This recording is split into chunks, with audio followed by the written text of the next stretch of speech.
Perkenalkan, nama gue Suci. Gue alumni Mene IPB angkatan 46. Dan sekarang gue lagi ngelanjutin master di jurusan International Marketing di Halmstad University di Swedia.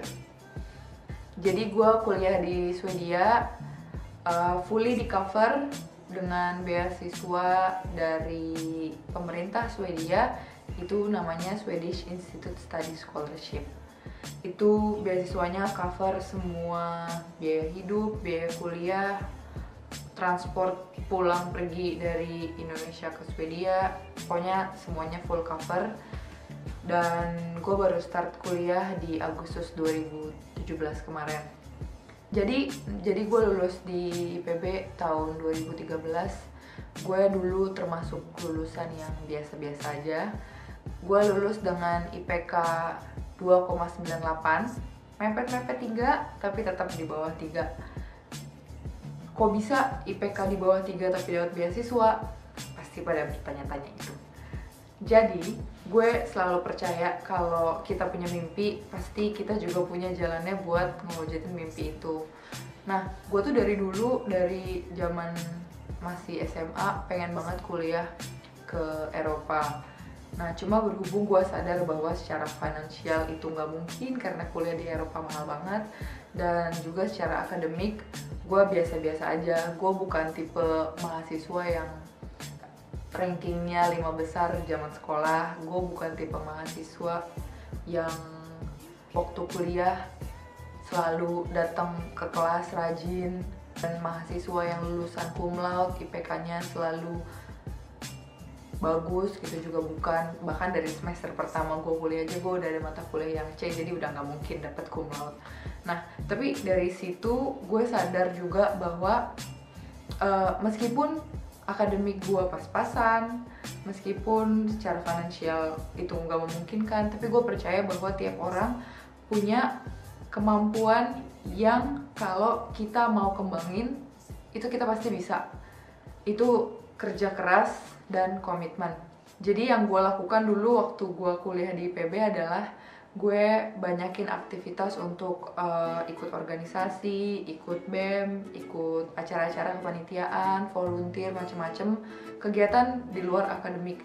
Kenapa? Karena gue mau nantinya gue punya CV yang bagus dan gue punya koneksi yang bagus. Dengan gue punya berbagai macam aktivitas, otomatis di CV orang-orang yang melihat CV gue nggak akan cuma fokus ke IPK gue yang pas-pasan aja, tapi orang-orang akan melihat bahwa oh, si Suci ini punya pengalaman di aktivitas A, B, C, D, E yang itu melengkapi kemampuan soft skill gue.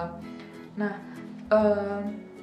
karena kalau gue lihat dari aplikasi-aplikasi beasiswa dari zaman dulu, itu mereka juga mensyaratkan kita untuk melampirkan CV. Jadi di situ gue mau kasih lihat bahwa meskipun IPK gue biasa aja, tapi gue mempunyai sesuatu yang berbeda dari aplikan-aplikan lainnya.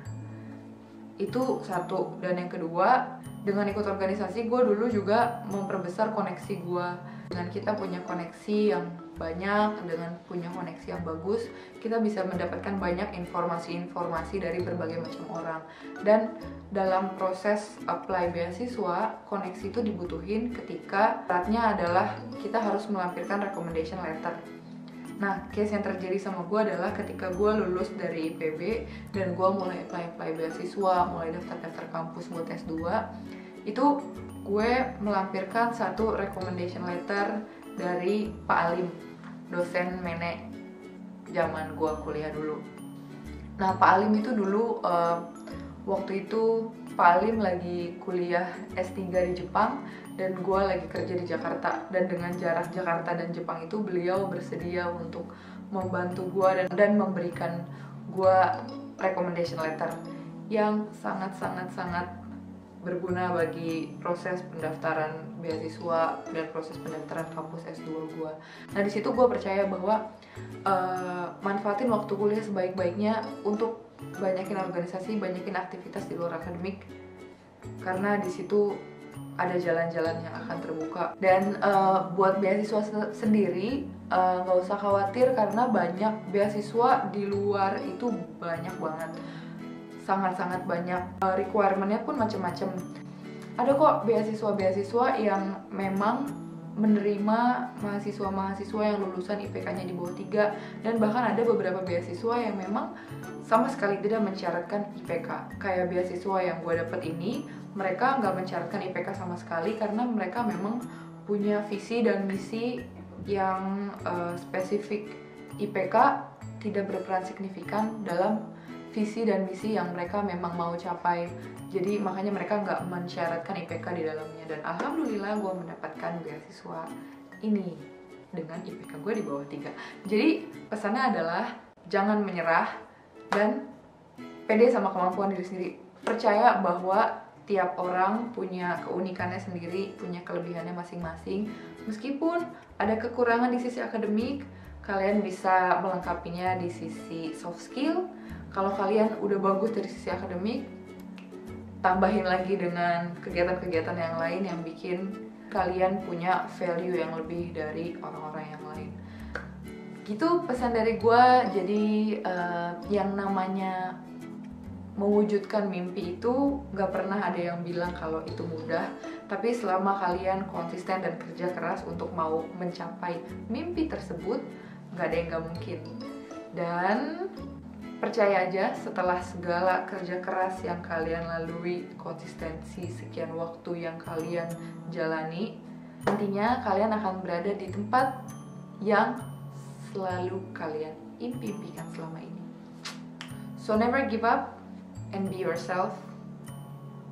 Good luck buat studinya. Buat yang mau dengar cerita-cerita lebih banyak dari gue, subscribe gue di YouTube di Suci Arianti. Promosi. Semangat belajar, jangan menyerah. Keep spirit full. Bye bye.